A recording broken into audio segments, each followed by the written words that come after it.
It's me, Bree McGee. Welcome to my little corner of the world. How are you today? Very well, I hope, and whatever you're doing, I hope it's going swimmingly. This is Bree's Breeze, and today we're going to talk about the difference in neighbours. So get a drink and grab a snack and let's get to work. Now, I've lived in several different places in my life, in my almost 6 decades, not quite, a couple of years to go yet, but I've had a different experience in all of them. Some not so good and some great. And I think we can expect that neighbours are just neighbours, aren't they? But I've had such different experiences that it's left me quite surprised.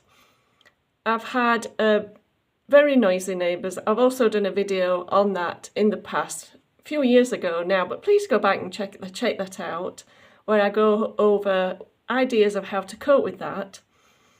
And it's very unpleasant when you have noisy neighbours, very, very unpleasant. But there are ways to cope. And I've also had very, very friendly, lovely neighbours. And I've had neighbours who simply would not communicate whatsoever, for reasons I don't know. For example, the last house I lived in, not here, the one before, I lived there for almost 1.5 decades, and over that time I tried and tried and tried to say hello to people, speak with them, pass the time of day, and I got next to nothing back. No one wanted to communicate, to get into conversation whatsoever. And after a while, I did end up giving up because it felt like I was hitting my head against a brick wall, to be honest. I didn't even know anyone's name and I lived there all that time. But then I moved here and everyone was just so lovely. I know all the names. We communicate often over the garden fence, as it were, sort of thing.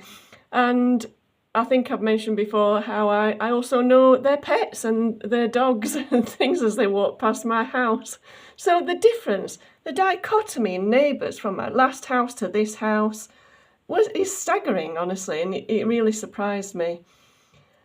Many, many years ago, over 2 decades ago, my child and I had to live in a temporary address because of something that happened. And it was an address where children didn't really live. It wasn't for families, but it was something we had to do. And the neighbours made an effort to tell us how, oh, we don't have children here. This is for the elderly and the disabled. Why are you here when you've got a child? And we were there for 10 months. And by the end of that 10 months, those same neighbours were telling me, oh, we wish you weren't leaving. It's been fantastic having you here. Your child's amazing. We've really, really enjoyed it. We wish you weren't going. And so, again, that change was quite surprising. And it just goes to show that people can change in their opinions. You know, we're thrown together as neighbours, aren't we? We choose to live somewhere and you're thrown together with these people who you've never met before, who you don't know. And it can be difficult to get those relationships up and going, that rapport with your neighbours. I'll be honest, for most of my life, I have had this desire to live in the middle of nowhere, where there are no neighbours, and that the only people, I say, the only beings around would be animals in fields. That's my secret desire, is to live somewhere completely out of the way, where there are no neighbours. But that's not something I've ever been able to afford, as those types of properties are extortionately priced. But I am so blessed now that I have good neighbours, and it's something I am very thankful for.